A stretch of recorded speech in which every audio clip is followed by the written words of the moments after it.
drawbacks or shortcomings of citizen charters. So through what we have till understand, we can get an idea related to its drawbacks. So it is non-justiciable, so the officers were not in a mood, or they're delaying. Right? So you can say that lack of implementations of the citizen charter, one of the problem of with citizen charter. Or anything else? Lack of awareness is also because of this. So these are the certain shortcomings of this. Till the time many of the ministries or department have not adopted the citizen charters to their, still they are functioning, still they are requirement, working on it. So in terms of citizen charter, we can say that the red tapeism is working. Low level of awareness of the field awareness of the officers dealing in the organizations, so they're less interested in implementing the citizen charter. It's clear? So write down. At times, citizen charter implementation was not pragmatic because of the field functionaries and their awareness. Next, inadequacies in capacity building among officers. Next, lack of change in orientations,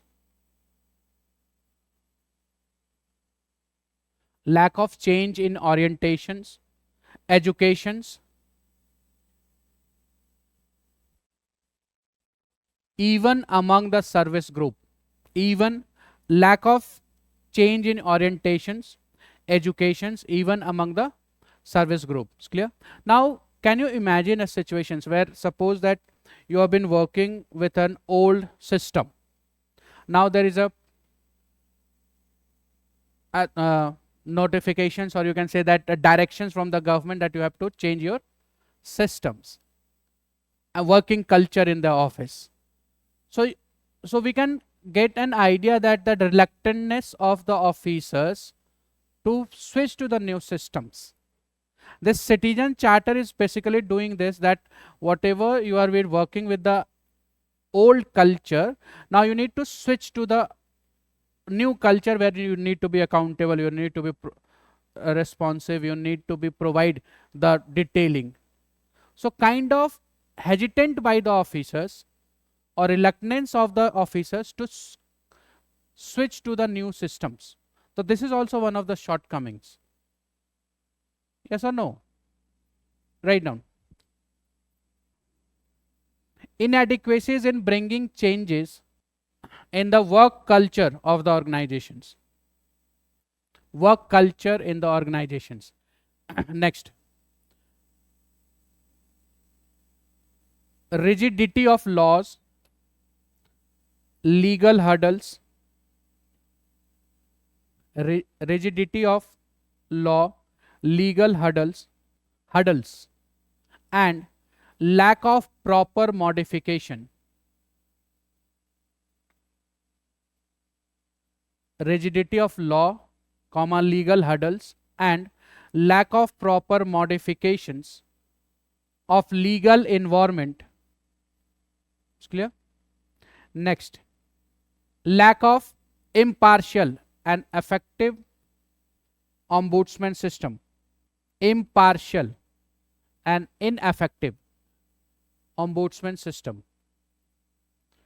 Sorry, effective. Impartial and effective ombudsman system. After effective? Lack of impartial and effective ombudsman system. Ombudsman is grievance redressal cell where you can register your complaint. Ombudsman is this. Lack of impartial and effective ombudsman system. Last, citizen charter have still not been adopted. Have still not been adopted by all the ministries or departments. So these are the certain shortcomings of the, or drawbacks, limitations we can call, of the citizen charters. So now what we can do to avoid to implement the citizen charters properly? So on this, the second ARC on its fourth report, that is entitled as Ethics in Governance,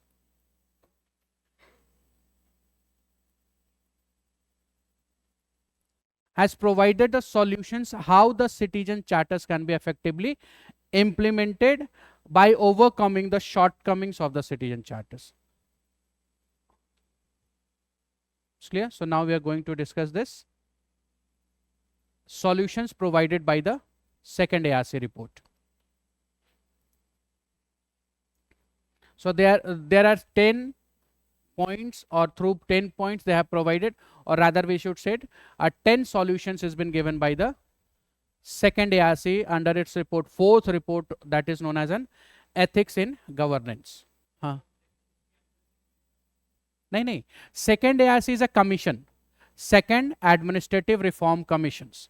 Now this reform commission has studied all the functionaries of the government, not only related to the constitution, that is parliament, but its functionaries of the government, how it is functioning. So on the basis of that, they have provided a report. So there will be around 20 reports has been given by second ARC. Each report has around 400 or 500 pages report of the second ARC. So this on this citizen charter, the second ARC has talked in its fourth report, which is known as an Ethics in Governance. So what should we do to overcome the shortcomings of the citizen charter? Okay? And whenever, as we know that, or we can say that whenever we need to provide solutions in an examinations, whenever we are writing and conclusions in the examinations, we should not write our own conclusion. That many times the questions may be asked that what do you think, or according to you, this should be done or not. So we should not start or write an answer, yes, according to me, this has to be done. So through these questions, the examiner do not want your opinion, but a standard opinion. It's clear? So whenever we are writing a conclusion or we are providing any solutions to in an examinations, we are always quoting a government site or the proper organization through which the solution has been provided or conclusion has been given or the problems has been given under this. Okay? Chaliye, so we will start with discussing this report of second ARC and the fourth. Now the first solutions to the shortcomings of citizen charter is that making citizen charter effective. Now how the citizen charter would be more effective? What should we do to make anything effective? Backed by law, okay. So we can say that the government should clearly mention the law which is to set redressal of the mechanisms. So making anything effective, it means that first the organizations, authority or the officers or anything has to make them an accountable. Then only we can say that it is effective if we held them accountable. Plus there should be a clear statement or clear law related to the redressal of that accountable. That what after holding them accountable, now what we can do, now how your problem will be resolved. Then only we can make any organizations in a very effective manner. Are you getting my point? So to make an effective of any citizen charter, the two things has to be done. First, holding the accountable of the officers, a concerned officers, organizations. Second, a clear laws related to redressal mechanism. How, if suppose that any officers has been held accountable for any misconducting of the organizations, clear? But is there any law or not? What kind of punishment or how that officers or organization is going to be punished by the laws or not? Is there any law or not? So if both, the combination or both, that is first accountable and the second clear cut mentions of the law related to the, if anyone held misconducting the services or not doing his job, that has to be mentioned clearly. Then only you can effectively implied or you can run the any organizations. This is the first solutions provided by the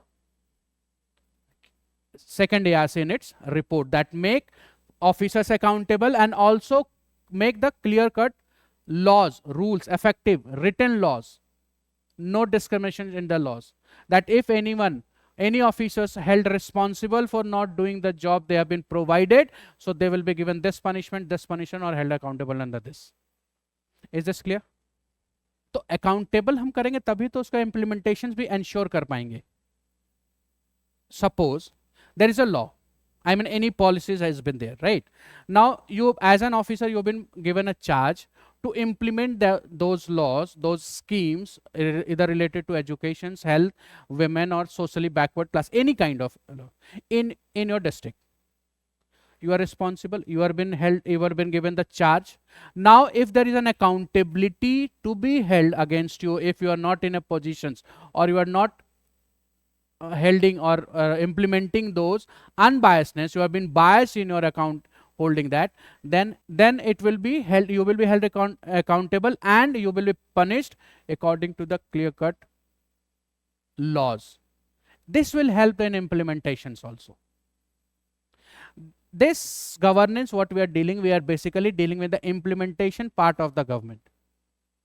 How the governance, how the more services, those already in the existence, should be delivered to the last persons of the country.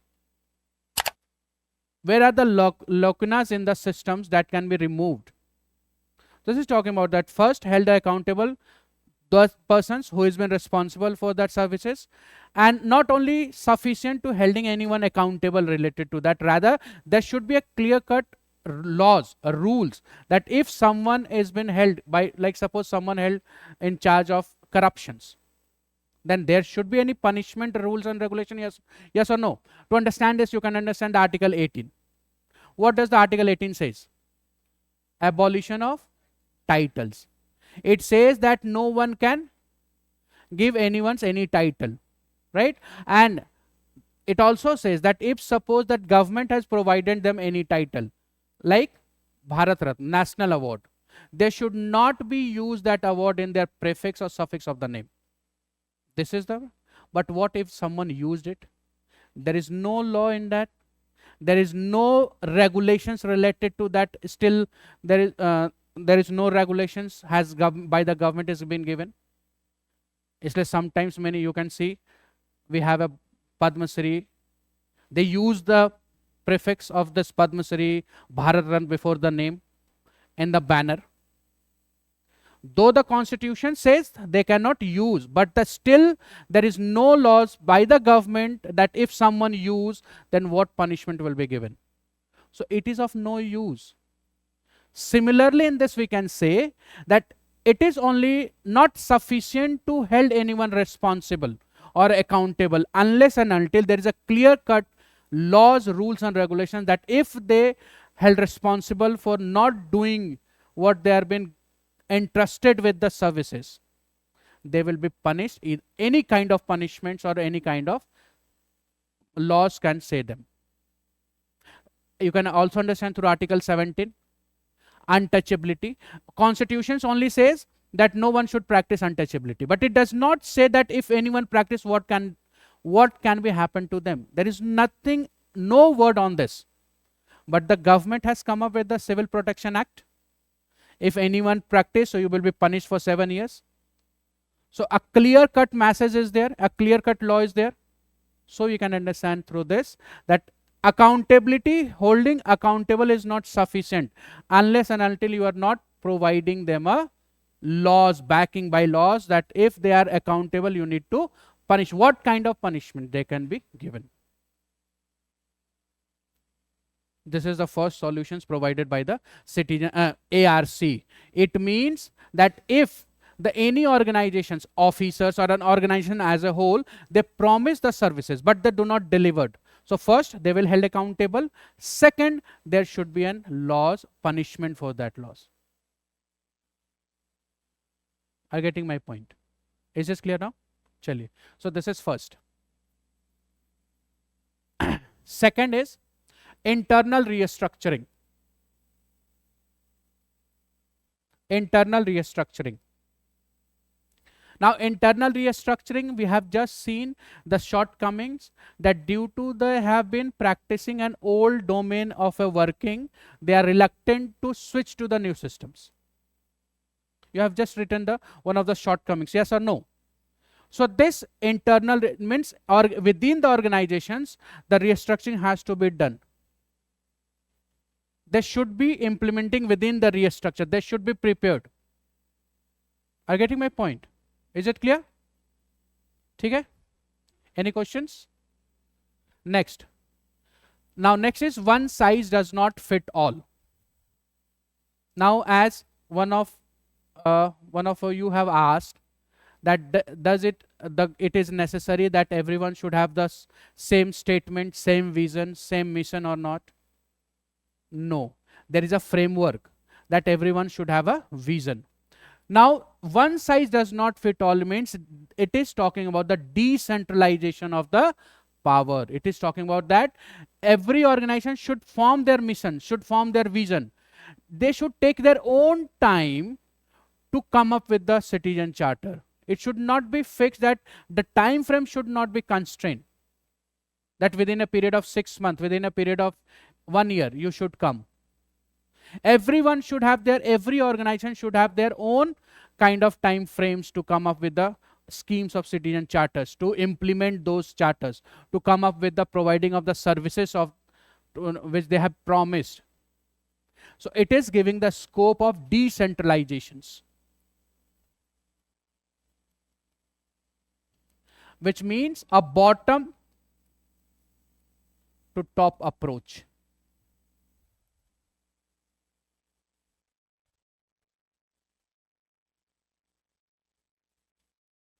Is it clear? Okay? Next. Next is wide consultations process. Now this can be easily understood that when we are talking about the consultations, wide consultations process. So as we know that different organizations providing different services. So while implementing or formulating a charter, they should consult the concerned client, consult organizations before organizing or before formulating a charter.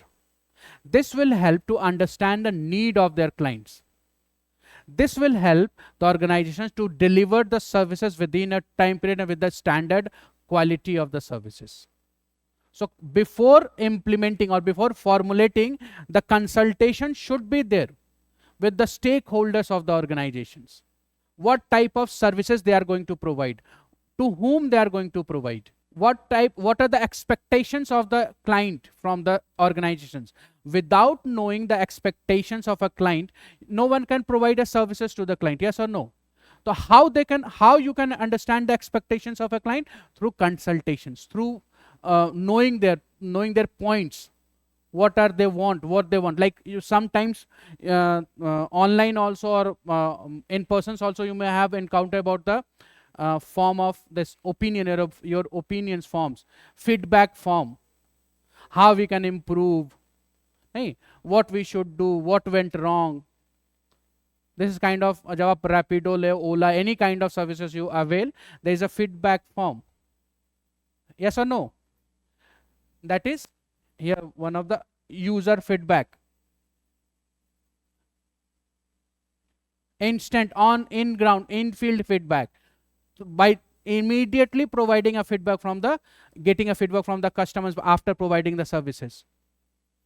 And whenever you purchase anything from this Flipkart or Zomato, so you need to just give them a rating. How is the restaurant? How is the food? How is the delivery partner? Instant feedback. And this instant feedback will help the organization in improving their services. Are you getting my point? Right? So wide consultations process is clear. Next is firm commitment to be made.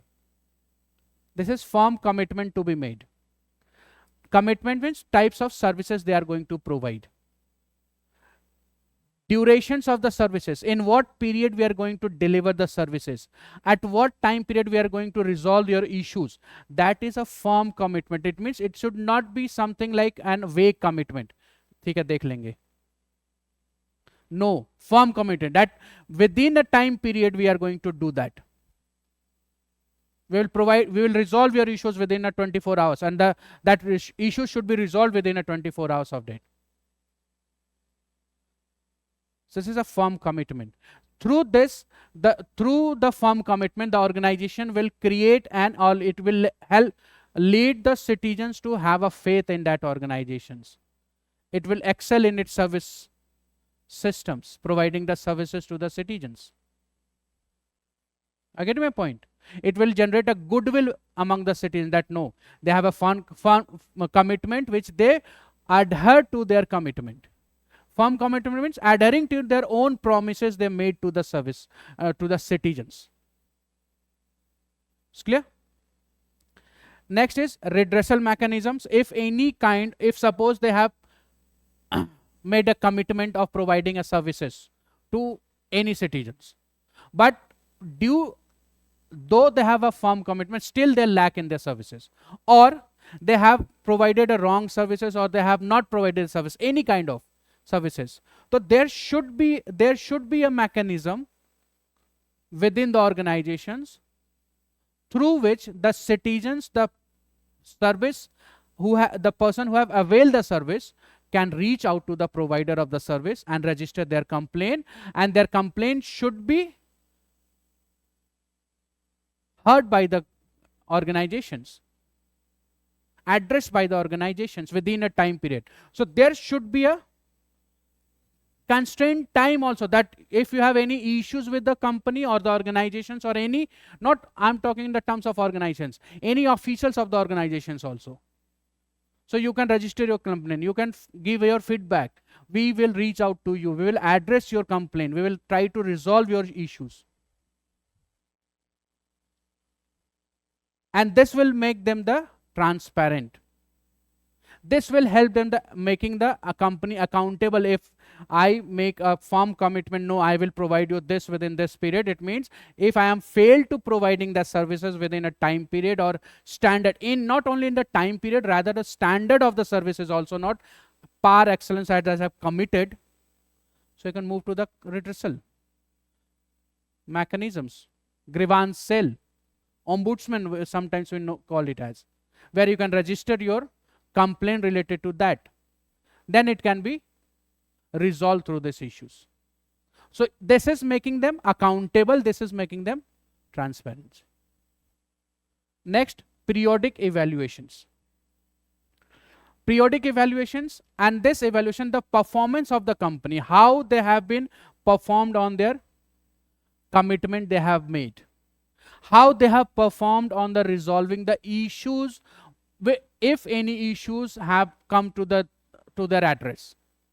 This all has to be always evaluated, periodic evaluations.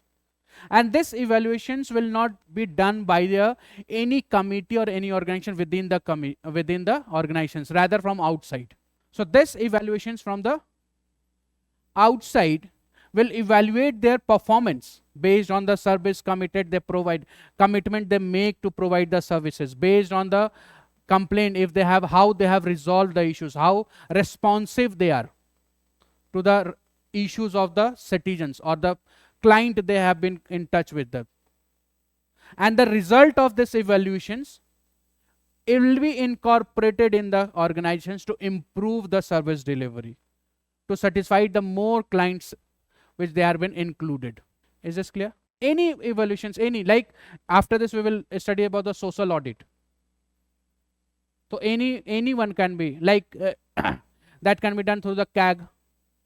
It's an outside organizations. Any committee will be formed to evaluate any performance.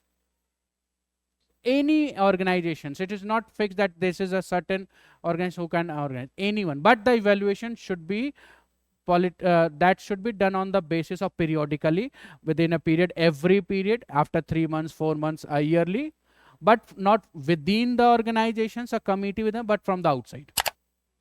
That is the difference that any individuals can add. There through RTI has two functions, we can say. First, it held responsive, it has accountable to the persons, and it shows the transparency, how easily you can reach out to the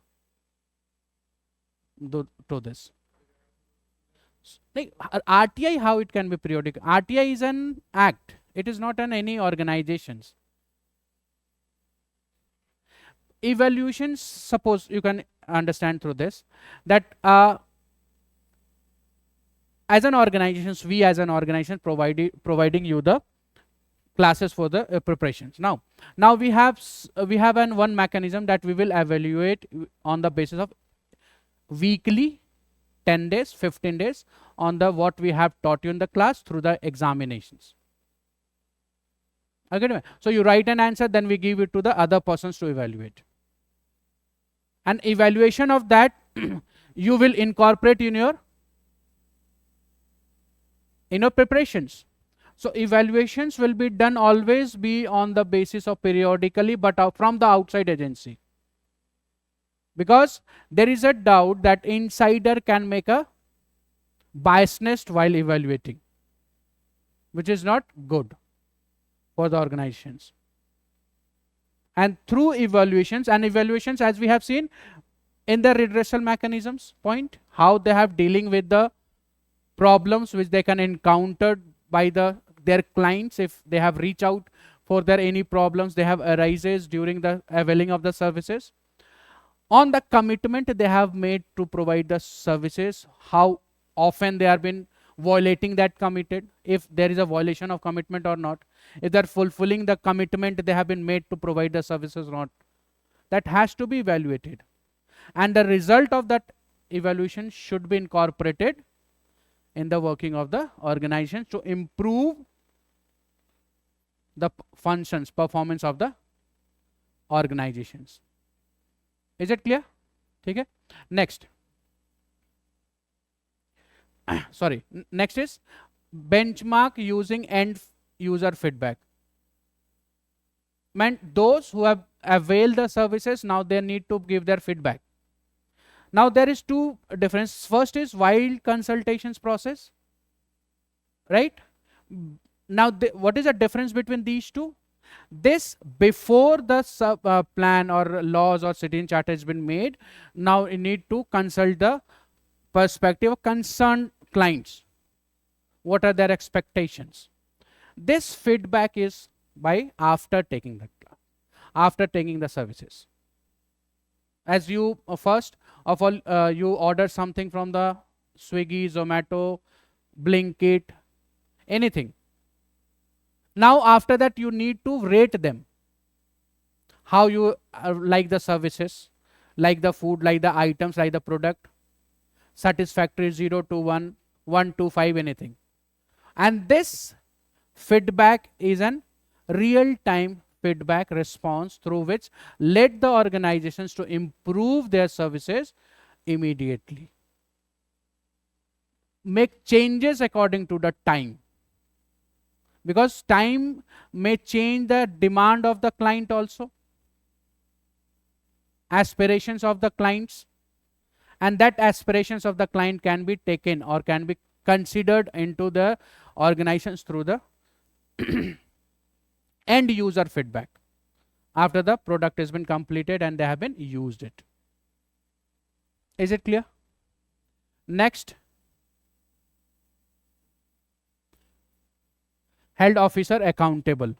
Now as we know that they are been allowed to make a firm commitment, redressal mechanisms, these two can be evaluated periodically. Now under the evaluations, if someone, any individuals or a complete as a group, they found guilty of found that they are not performing their job according to the commitment, so the officer should be held accountable. And this will help the client to develop their faith in the organization, that if something or some services which they have been promised by the organizations, if they do not deliver, so there are someone who can listen to their complaints, and this will let the citizens to believe or have faith in the organizations. Is it clear?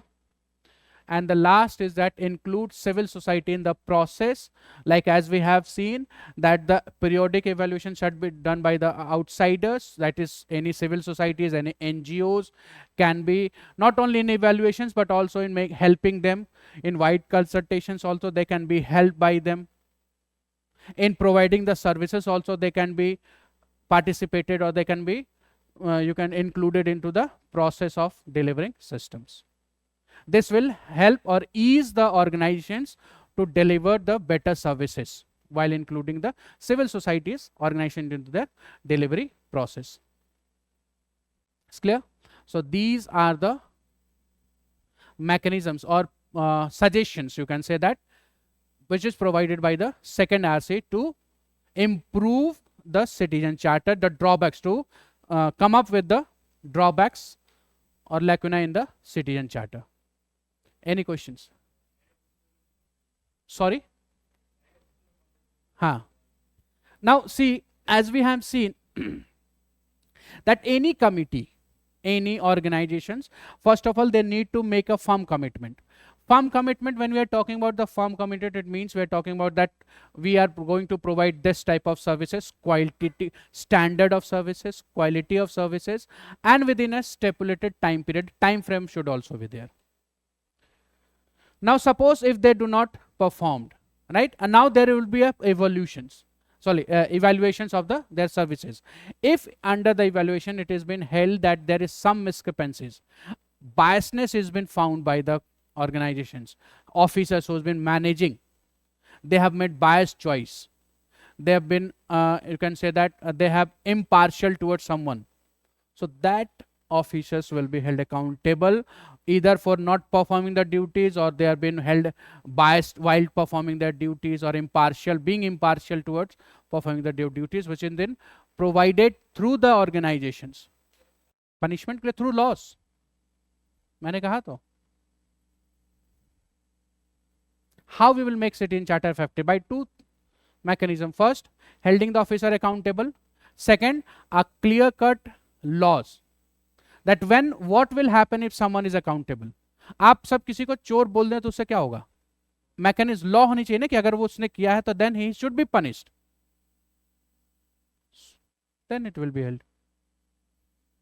नहीं, किन में different इसमें. और how the citizen charter should be effective, how it can work. Now what is citizen charter? It is a document, a voluntarily document, written document. What does this document have? This document says that I as an organization will provide you this service, this will be the standard of services, this will be the quality of services, this is my commitment that I will provide you. Take, this is my. Now, but there is a lacuna, you have written how there is a lacuna in the citizen charter. So it says that how we can make this effective, more effective, that everyone should adhere to the citizen charter. So how you can going to adhere to anybody, how you are going to believe, how you are going to give your faith onto any organizations. If there are two things. First, if anyone performs that, if they are not performing their duties, or if someone practicing impartiality or unbiased towards you, so you should complain someone. First, only making complaint to anybody does not going to resolve the issues. There should be a process, there should be a law that if any complaint received by anybody related to any individuals or organizations, that has to be punished according to them. And if there is two things which you make your commitment, like suppose, how you can make your preparation effective? You should hold accountable for yourself. First, if you prepare a plan that today I will going to complete this, but if you do not complete, then I will skip one meal. There is a punishment. A meal. This is just an example. I'm to let you understand that how a punishment mechanism and how this can be effective. So holding responsibility of accountability of someone, and plus when they found that they have been guilty of making things wrong, then they can be punished. So there should be a clear-cut laws also. That's why I've given you two examples from Article 17 and Article 18. Article 17 dealing with the clear-cut laws. Citizen, that is a violation of untouchability, civil offense law, 1955. Yes, which the government says that if the untouchability is practiced in any form, you will be punished. Similarly here. Is it clear? Sir? Okay. Internal reconstructions means when it has been implementing, as we have seen, we have written one of the drawbacks of that internally their officers are reluctant to switch from the old regime to the new regimes. So it says that internally the organization should be restructure itself in the such mechanism, in such environment, that they should move towards and they should be enthusiasm to practice the citizen chapter. Internal restructurings. Anything else?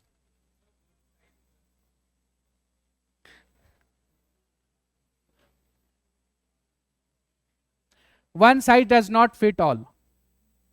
Now, as we have seen that this citizen charter, as we have written in clearly that this is a voluntary declarations, but it is not enforceable and not justiciable, right?